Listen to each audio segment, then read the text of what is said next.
¿Tienen sus Biblias? Si son tan amables, busquen en sus Biblias la primera epístola a los Tesalonicenses, capítulo 5, por favor. Estamos ya en la recta final, en las prédicas sobre esta carta.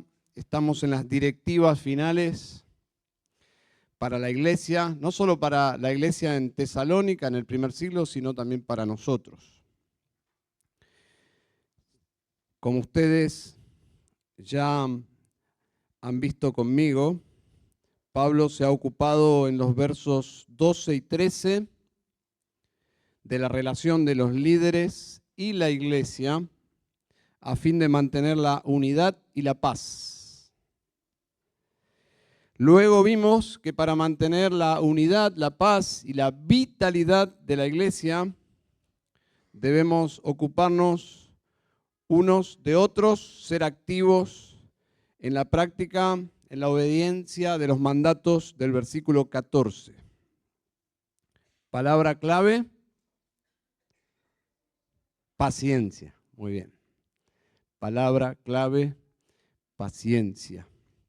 Y hoy veremos con la ayuda del Señor, y hemos cantado en oración que el Señor ministre a nuestras vidas, el verso 15.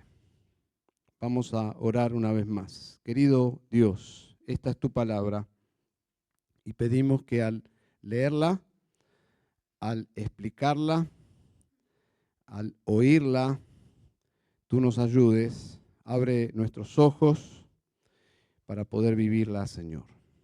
Oramos que santifiques a tu pueblo y en tu misericordia y gracia salves a aquellos que no pertenecen aún a tu pueblo. Oramos en Cristo Jesús. Amén. Vamos a prestar atención, porque así lo indica el texto, al versículo 15, que comienza, mirad, mirad. Indica, sean diligentes en relación a lo que se ha dicho y a lo que se va a decir ahora. Está conectado con lo anterior y con lo que viene después. Asegúrense de entenderlo, de aplicarlo. A los mandatos que requieren paciencia unos con otros en la iglesia local, añade dos mandatos más, el versículo 15, a fin de mantener la unidad, la paz y la vitalidad de la iglesia, debemos ser activos, obedientes, diligentes en sumar estos dos mandatos. Como ustedes verán, uno es negativo, algo que no debemos hacer, y otro es positivo, algo que debemos hacer en su lugar. Miremos el primero, podríamos titularlo simplemente no paguen mal por mal a nadie. Bien, esa es la primera verdad. No paguen mal por mal a nadie. Versículo 15, mirad que ninguno devuelva a otro mal por mal. Este mandato es para toda la iglesia.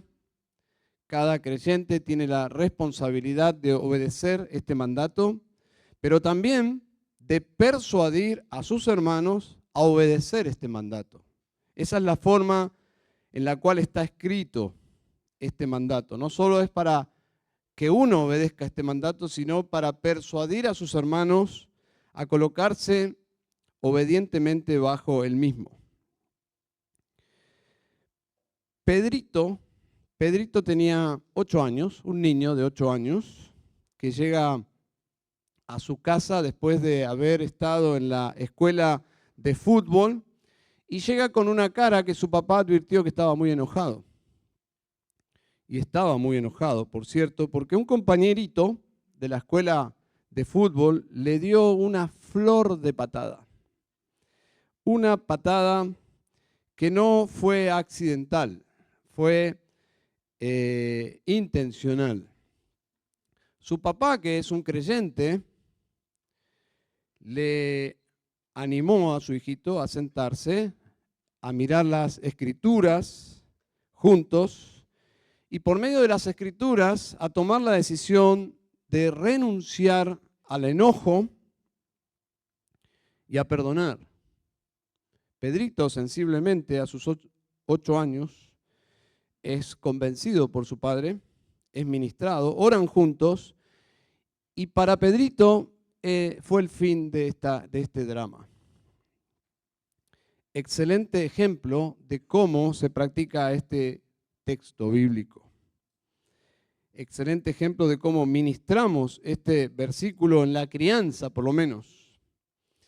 Ese día viernes fue interesante porque al siguiente día toda la familia se preparaba para ir al picnic de la familia, el picnic de la iglesia, el más esperado.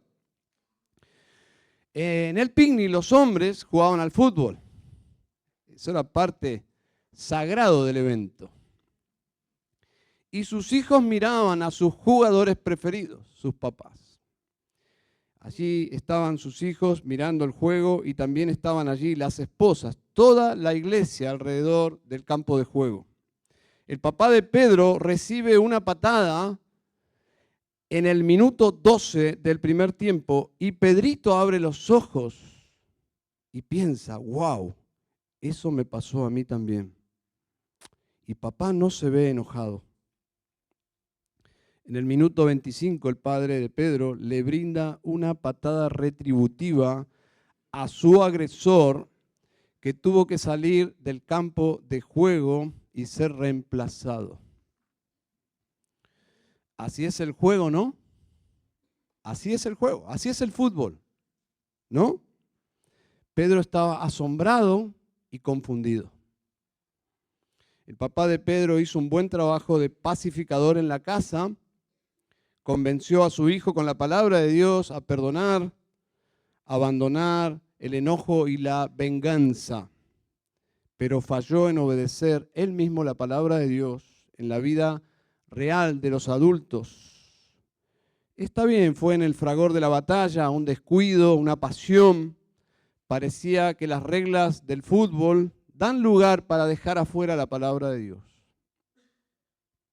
Versículo 15, mirad que ninguno devuelva a otro mal por mal. ¿Se aplica acaso este pasaje al fútbol, entre hermanos, ese tiempo de diversión, camaradería, de dispersión familiar, fraternal? ¿Se aplica aún en el campo de juego este versículo? Este mandato tiene dos aplicaciones, como ya mencioné, una personal y otra comunitaria, es decir, que se aplica en la comunidad de la fe, la iglesia. Es decir, no solo yo debo evitar vengarme, sino también persuadir a mis hermanos. Es un mandato que me involucra a mí y involucra a la familia de la fe y conlleva a una aplicación, no solo en mi vida, sino en la vida de mis hermanos. El mal que nos hacen, el mal que recibimos, podríamos decir, es injusto. Todo mal que recibimos es injusto. En la mayoría de los casos es una injusticia. ¿Y qué es lo lógico? ¿Qué es la reacción natural que sale de nosotros? Lo que dice justamente este versículo. Lo lógico, lo natural, es que paguemos al mal con mal. Así es como funciona este mundo. Así es como funciona este mundo. Y nos persuadimos a nosotros mismos que es lo justo pagar mal por mal, porque así es como funciona este mundo. El mal que nos hacen, ¿qué produce en nosotros sino enojo? Así somos. Cuando se comete una injusticia contra nosotros, nos enojamos. Eso es lo normal. La pregunta es, como cristianos, ¿qué hacemos con ese enojo? ¿Qué hacemos con esta emoción pecaminosa? Bueno, la respuesta está en la palabra de Dios.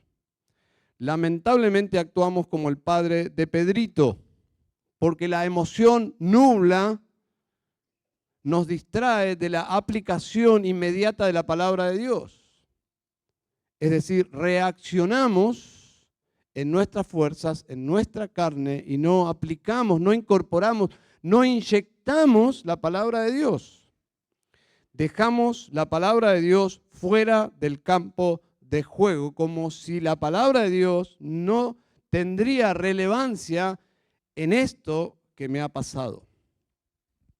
En pequeña escala, en un partido de fútbol, una pequeña reacción que seguramente al día siguiente olvidaremos, ¿no?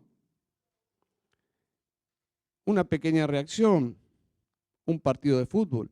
O podemos llevar a esto a un gran nivel que escala hasta que nuestro enojo nos lleva a juicios y abogados y documentos, o difamación intencional, odio, divisiones, guerras.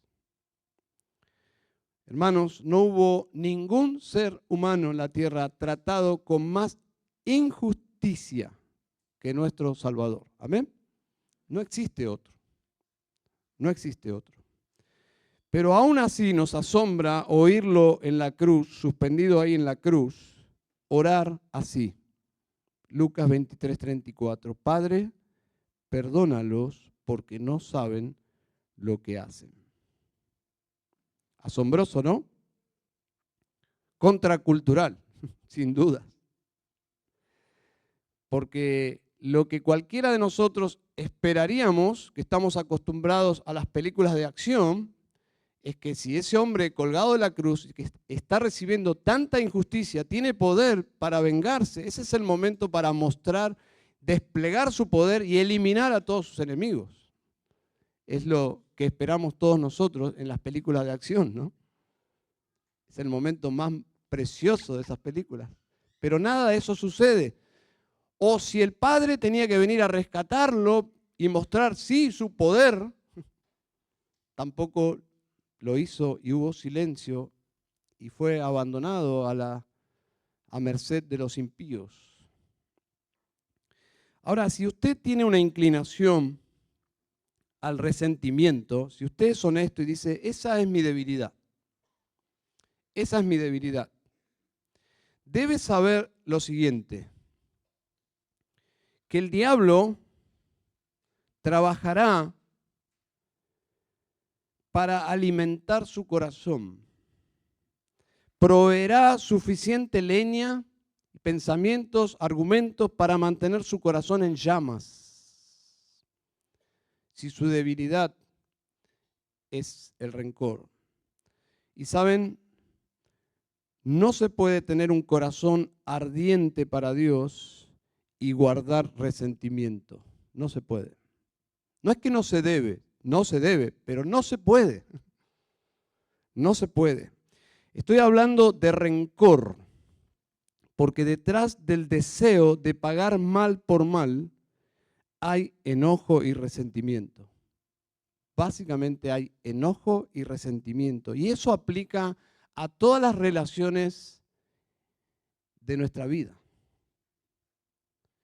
Y creo, sin equivocarme, que eso aplica principalmente al matrimonio, que es la relación más cercana que existe en el planeta de Dios, en las relaciones que Dios nos ha permitido establecer. Ya habían pasado algunos años desde mi conversión. Mi conversión fue a los 18 años, por la gracia de Dios. Y habían ya pasado algunos años.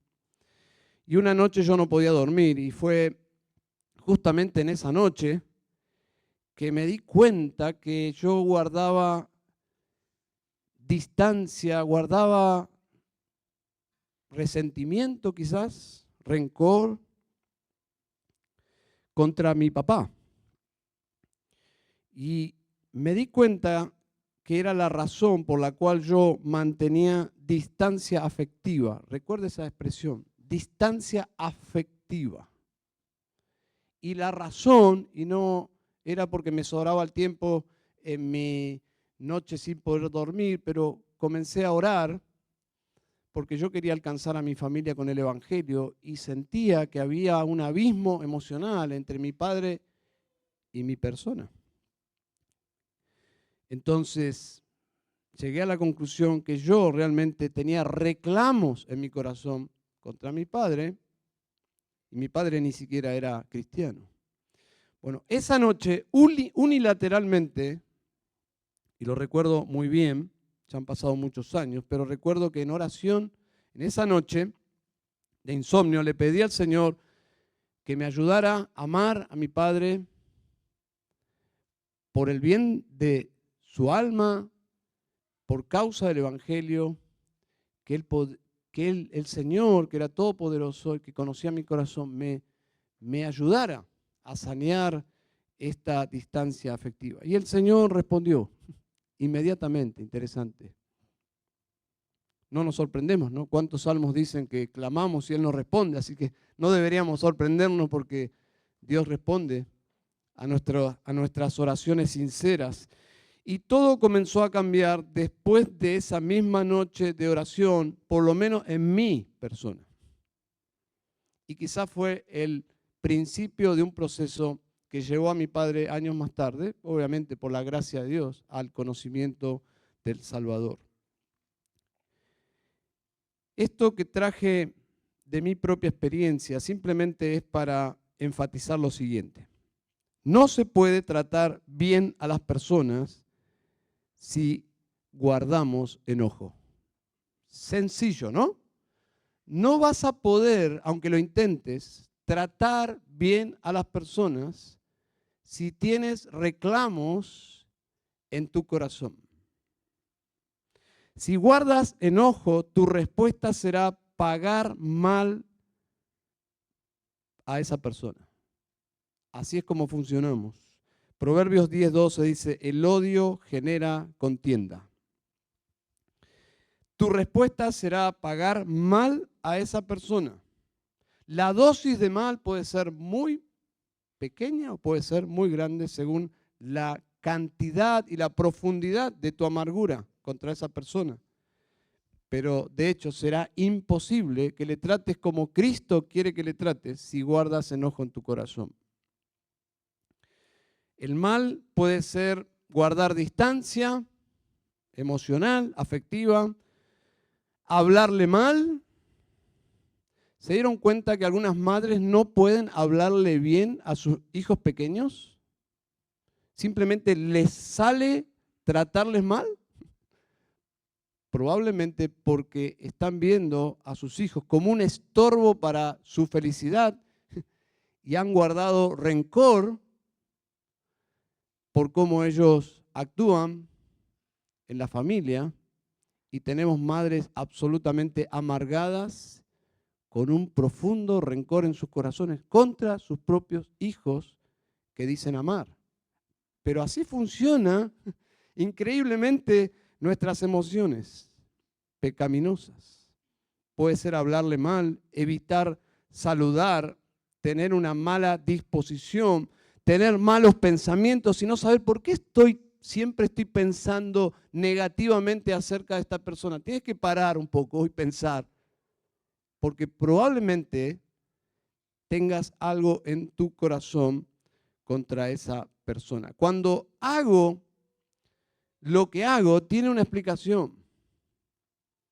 Por ejemplo, cuando yo observo que alguien paga con mal al bien, la Biblia tiene una explicación para eso.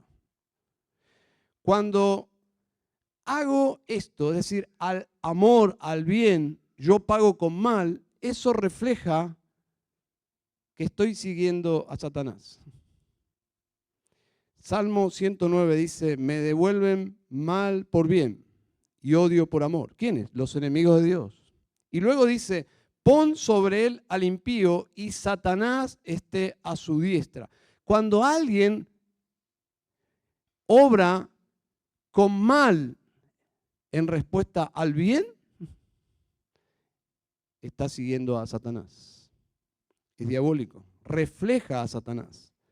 Pagar mal por mal refleja a Adán, porque es lo natural. No es diabólico, aunque seguramente Satanás también inflama esas actitudes, pero pagar mal por mal no es cristiano, es más, es una tentación para el creyente, pero es adámico. Reflejamos a Adán, sencillamente pagar mal por mal es una reacción carnal adámica, es. Cuando nosotros actuamos así, reflejamos a Adán. El principio cristiano es que ninguno devuelva a otro mal por mal. En ninguna dosificación, de ninguna manera, a fin de mantener la unidad, la paz y vitalidad de la iglesia, debemos evitar pagar mal por mal. Ahora, siempre será una tentación, siempre, absolutamente. En pequeñas injusticias, en grandes injusticias, nuestra tentación será pagar al mal con mal. Pero si actuamos así, no vamos a reflejar a Cristo. Simplemente vamos a reflejar a Adán. El primer mandato tiene que ver que si somos la comunidad cristiana, somos la iglesia del Señor, deberíamos actuar como nuestro Señor, porque somos seguidores de Cristo. Y entonces, ¿cómo actuar? Bueno, la segunda parte del texto. Dice, si no, procurad siempre lo bueno los unos para con los otros y para con todos, lo cual implica que aun cuando me paguen mal, mi responsabilidad es actuar según esta segunda línea, este segundo mandato. Reemplaza al primer mandato. Cuando me pagan bien, bueno, todo bien. Pero cuando me pagan mal, no debo pagar al mal con mal, sino en su reemplazo este segundo mandato. Procurad siempre lo bueno los unos para con los otros. Y entre paréntesis usted coloque ahí la primera línea, aunque me paguen mal.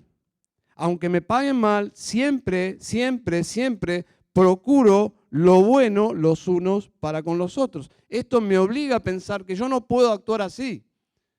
Naturalmente yo actúo mal por mal, pero lo que me está pidiendo la segunda línea del pasaje es algo que es sobrenatural, antinatural. Yo no puedo actuar así. Bueno, ahí es donde entra justamente la ayuda del Señor.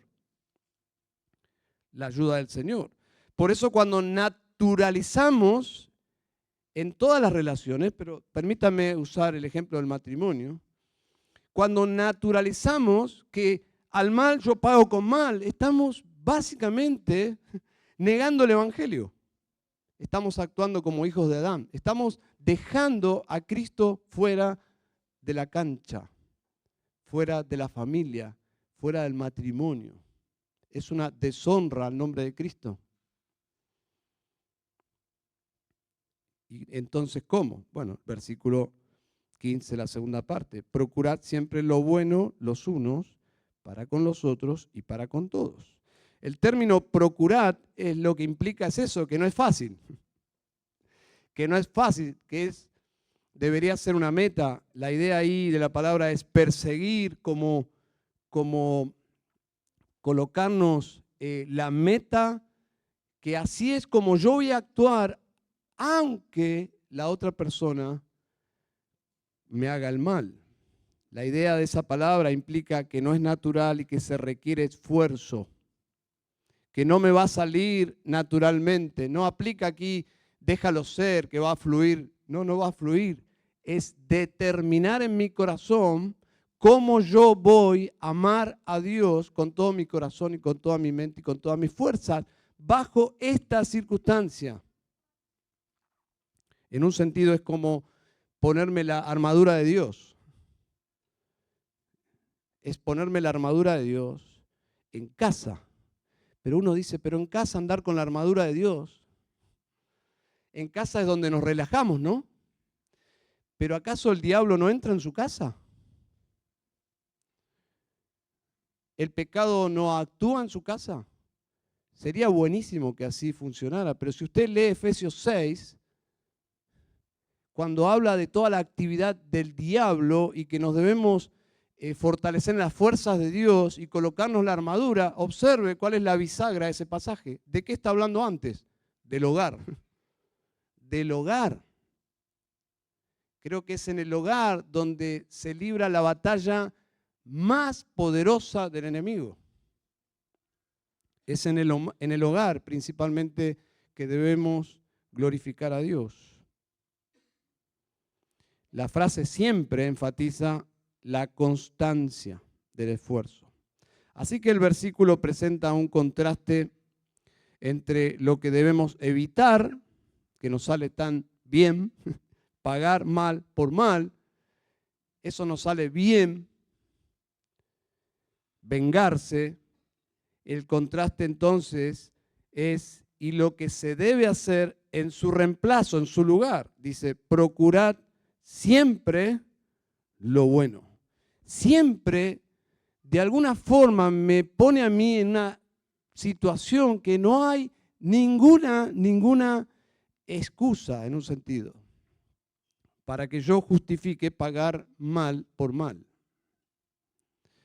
Procurar siempre lo bueno los unos para con los otros. Es básicamente aplicar la regla de oro. Es el principio que enseñó Jesús en el Sermón del Monte. En Mateo 7:12 dice, así que en todo traten ustedes a los demás tal y como quieren que ellos los traten a ustedes. De hecho, esto es la ley y los profetas. Así que el pasaje tiene una aplicación interna para la iglesia, pero luego se extiende a todos. Observen, dice, procurad siempre lo bueno los unos para con los otros y para con todos. Y para con todos. ¿Quiénes son todos? Para con todos. Bueno, podría entenderse a la luz de la historia de esta iglesia que está indirectamente mencionando a los enemigos de la iglesia, los opositores de la iglesia. Recuerden que esta iglesia tenía mucha oposición. Desde que nació la iglesia, desde que se plantó la iglesia, se levantaron enemigos. Entonces, en la siguiente carta se va a ocupar Pablo de explicar por qué yo puedo dejar de vengarme. ¿Por qué los cristianos renunciamos a la venganza? Bueno, lo va a explicar en la segunda epístola. Y la verdad es que Dios se va a vengar, no nosotros. O sea que venganza va a haber, solo que Dios nos limita a lograrla nosotros por mano propia. Pero sí, Dios va a vengar las injusticias en este mundo. Porque Dios es justo, ¿no? Pero Él se va a vengar. Eso lo va a mencionar en la siguiente epístola. Creo que va a añadir más detalles. Pero los creyentes deben procurar ser bondadosos. Y esto no nos sale naturalmente. Cuando yo pago mal por mal, yo soy humanamente justo, porque mal por mal, humanamente es justo, pero es adámico. Es adámico. Si alguien me encierra en el tránsito y yo me enojo, yo me adelanto y lo encierro, quizás te aplaudan porque dicen, mira, lo encerró, que lo encierre. Es adámico. Pagar al bien con mal es satánico. Es satánico. Y pagar al mal con bien es cristiano. Es cristiano. Ahí la vara se eleva y requiere de nosotros como programar, como ya hemos mencionado, programar nuestra alma según el Evangelio, porque no nos va a salir naturalmente. Por lo menos a mí. No sé a ustedes, pero sospecho que son igual que yo. El texto no cubre todas las variables, porque seguramente nuestra mente comienza a ver los atajos, las alternativas, las variables, pero el texto no se mete podríamos decir, en asuntos muy particulares, porque alguien podría decir, bueno, pero la disciplina de la iglesia, hermano,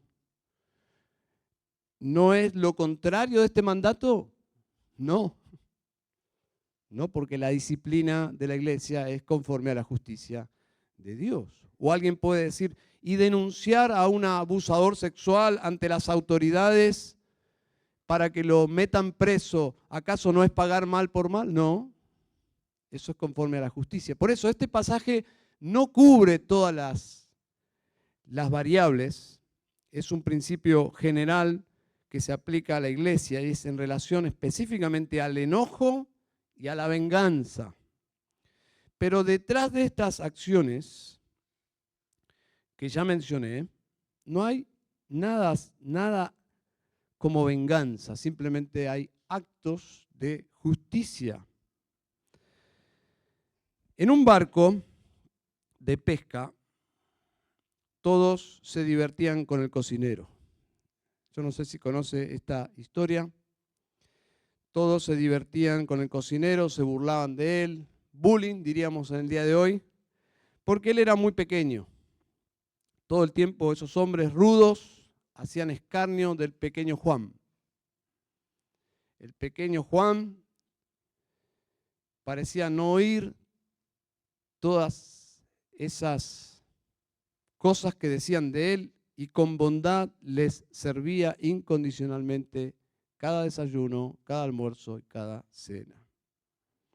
Uno de los marineros finalmente como que entró como a sentirse mal por cómo lo trataban al pequeño Juan y decidió reunir a todos los marineros y cambiar de actitud. Y fue el vocero de todos, lo llamó al pequeño Juan y le pidió, en pocas palabras y como hombres de mar y medios rudos, le pidieron a su forma perdón al pequeño Juan. El pequeño Juan se emocionó, lleno de esperanza, y les dijo, queridos compañeros, si ustedes se portan bien conmigo, yo prometo no hacer más pipí en la comida.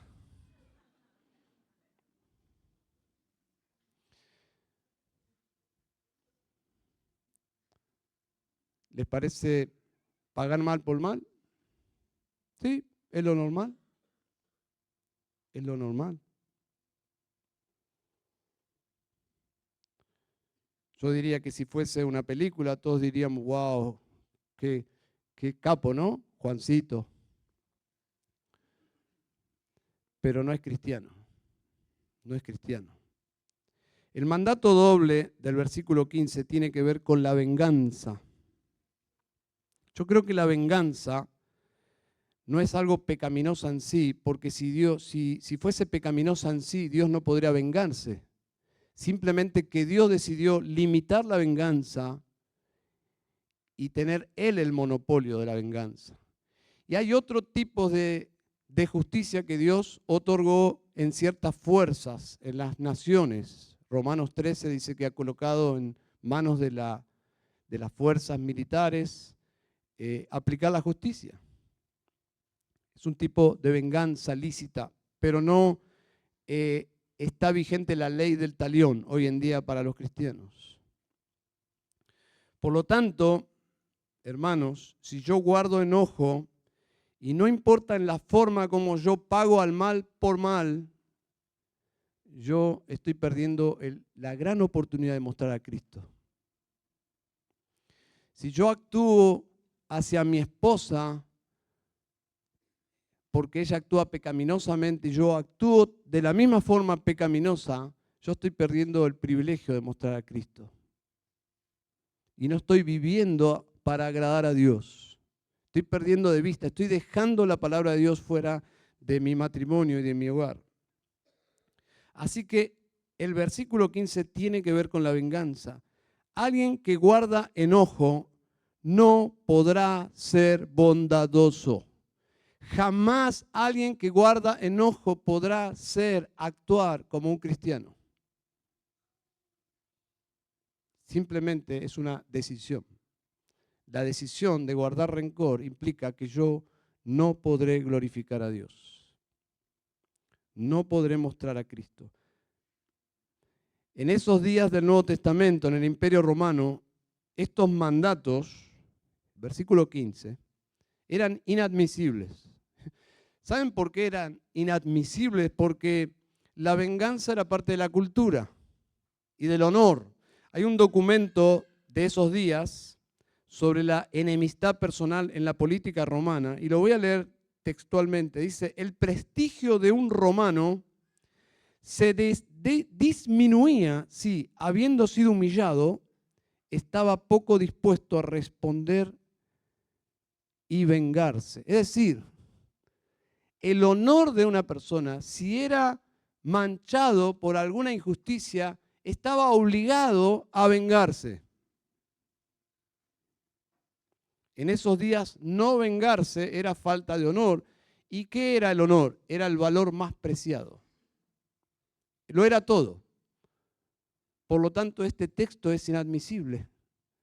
Está mi honor en juego. ¿Y los cristianos para qué honor vivimos? ¿Para nuestro honor? No, para el honor del nombre de Cristo, el más glorioso, ¿no? Como cantábamos hoy. Y para algunas personas estos mandatos suelen ser como ambiguos, inaplicables, porque en la vida real viven pagando mal por mal. Quiero decirte, no estás viviendo para Cristo. Así de sencillo. No estás agradando a Dios, estás engañándote a ti mismo. Porque no podemos guardar enojo, pagar mal por mal y decir que estamos agradando a Dios. No es posible.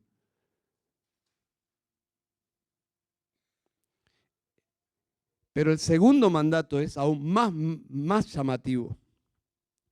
Aún hoy en día, reemplazar el pagar mal por mal, lo cual es natural, pero reemplazar la venganza por procurar el bien del otro, eso es gracia. Y eso es una virtud que vino con el cristianismo. Nunca antes visto, por lo menos fuera del pueblo de Dios. Dice, si no, ahí está, esa palabra si no, la idea es, deja de hacer esto, si es que lo estás haciendo, pagar mal por mal, si ese es tu estilo de vida, tienes que reconocer que eso no agrada a Dios y tienes que reemplazarlo, si no, por esto. Procurad siempre lo bueno los unos para con los otros y para con todos. Pero eso es injusto. No, eso es cristiano. Desde la cosmovisión del mundo, sí es injusto. Lo justo es mal por mal. Eso es lo justo. Me dio esto, yo le pago esto. Inclusive, normalmente, también en pagar mal por mal es injusto, porque normalmente pagamos más mal del que recibimos. Por lo tanto, no somos equitativos. El pecado ha afectado toda nuestra noción de la justicia, porque la justicia es buena, pero el hecho de que somos pecadores ha distorsionado todo. En vez del mal, devolvemos bondad. Eso es lo que plantea el pasaje. Algo muy bueno. En una ocasión, dos hermanos charlaban y uno estaba muy enojado, muy enojado, y le contaba con mucha emoción cómo su vecino era tan injusto con él. Las cosas que su vecino hacía, y le pedía su opinión de cómo proceder. Su amigo y hermano le dijo lo siguiente: quémalo. Quémalo. ¿Cómo? Sí. Incéndiale la cabeza. ¿Cómo? ¿Cómo? ¿Cómo haría algo así? Bueno, busquen conmigo, por favor. Seguramente ya se habrán dado cuenta a dónde quiero llegar. Romanos capítulo 12. Pablo cita un Proverbios 25, en un contexto similar al nuestro, y vamos a concluir ahí. Dice Romanos 12, 18, si es posible, en cuanto dependa de vosotros, estad en paz con todos los hombres. Amados, nunca os venguéis vosotros mismos, sino dad lugar a la ira de Dios, porque escrito está, mía es la venganza, yo pagaré, dice el Señor. Pero si tu enemigo tiene hambre, déjalo que se muera de hambre. Eso sería Adán.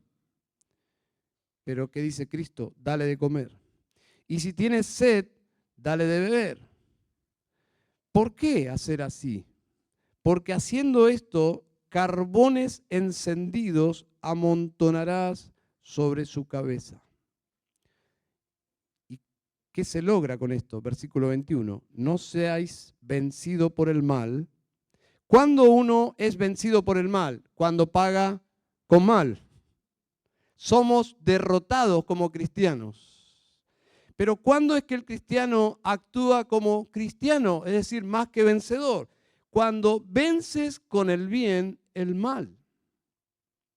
Y eso genera gozo, el gozo de la victoria. Y Pablo está citando Proverbios 25.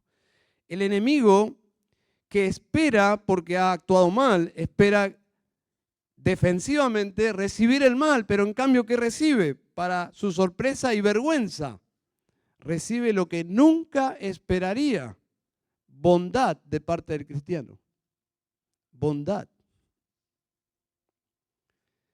La meta entonces es vencer con el bien el mal. Es la única forma de terminar los conflictos, hermanos. Partiendo desde la comunidad de la iglesia hacia el mundo. El mal con el mal nunca termina, nunca termina. ¿Cómo piensan que siguió la historia en el barco de los embarcados y el cocinero? Todo mal. ¿Por qué? Porque pagó mal por mal. Aquí encontramos cómo Dios quiere que procedamos ante la injusticia. En el contexto de la unidad de la iglesia, pero también con todos. Mirad que ninguno devuelva a otro mal por mal. Y si usted mira todo el pasaje que venimos estudiando estos domingos, se va a dar cuenta que todos estos imperativos nos relacionan con otros. Y ese es el riesgo: cuando estamos juntos y nos relacionamos, van a surgir conflictos. Es inevitable. ¿Qué hacer cuando surjan conflictos? Bueno, si se trata del liderazgo de la iglesia, ahí están los versículos. Si se trata de que hay alguien lidiando con este conflicto, ahí están los 4 imperativos del versículo 14. Y si en todo el fragor de esa interacción con personas hay injusticia, se me paga mal, ¿qué debo hacer? Bueno, lo responde el versículo 15. Así es como mantenemos la unidad, la paz y la vitalidad, no solo de la iglesia, sino de todas nuestras relaciones. ¿Cómo es su matrimonio? ¿Cómo es su matrimonio? Dice, si no, procurad siempre lo bueno los unos para con los otros. Cualquier situación pecaminosa de un lado puede ser vencida si del otro lado del matrimonio se actúa según este versículo. Pero si se paga de la misma forma que se recibe el mal, indudablemente el mal aumenta. Entonces es un versículo muy práctico. ¿Qué haremos entonces cuando nos ofenden? ¿Qué haremos cuando nos ofenden inclusive personas que amamos cercanas?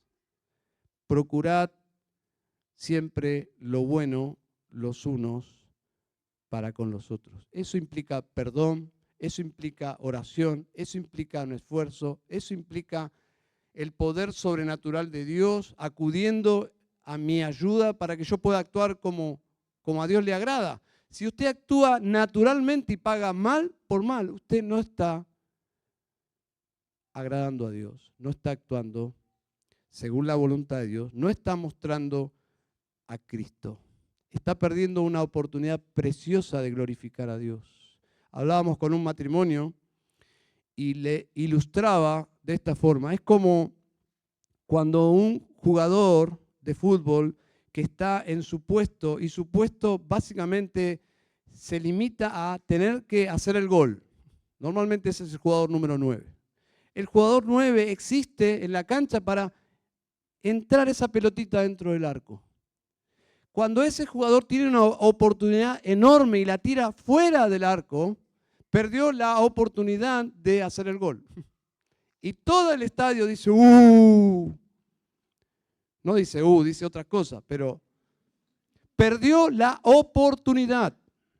Cuando un cristiano está en una situación de mostrar el perfume de Cristo y no lo hace, está tirando la pelota fuera del arco, del estadio, diría yo, y el cielo dice, ¿Saben lo que sucede cuando un cristiano actúa con el auxilio de Dios? Como Dios quiere, glorifica a Dios. Y el gozo del cristiano está en el contentamiento de Dios.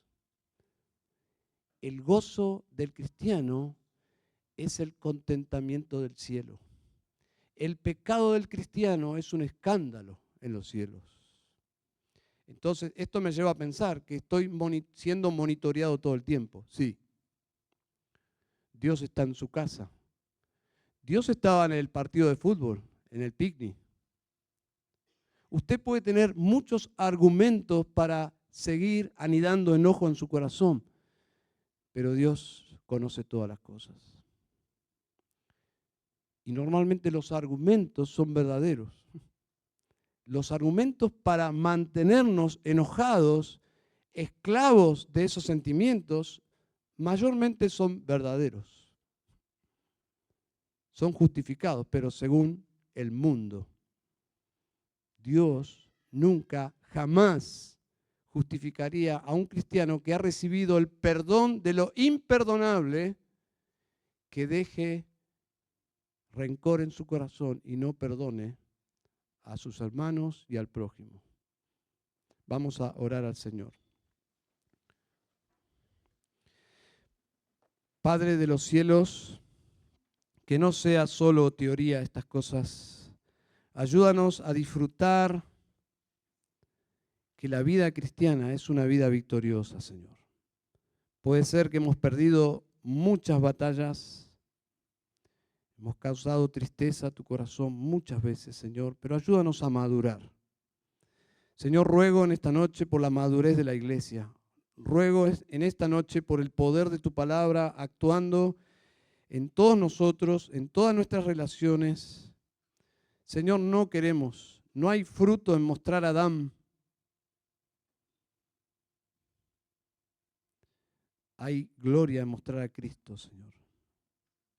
Ayúdanos, Señor y Padre, a mostrar a tu Hijo. Porque cuando tu Hijo es manifestado, es revelado, Señor, en nuestras luchas, es que tú, Señor, disfrutas de ver a tu Hijo en nosotros. Porque para eso Él murió. Y para eso Él resucitó, para que vivamos para Él, para su gloria y honor, Señor. Padre, te damos gracias por tu palabra. Ruego, Señor, que si personas están en este lugar sin Cristo, viendo estos mandatos como imposibles, y probablemente así lo sea, porque estos mandatos son difíciles para tus hijos, cuánto más e imposible para los que no te conocen. Pero, Señor, si tú nos mandas a obedecer estos mandatos, tú provees el poder. Así que, Señor, estamos sin excusas. Así que oramos a ti, Señor, para que nos ayudes a vivir obedientemente estos principios, estos mandatos, a fin de guardar la unidad, la paz y la vitalidad de tu iglesia, pero también de nuestros hogares. Oramos en Cristo Jesús. Amén y amén.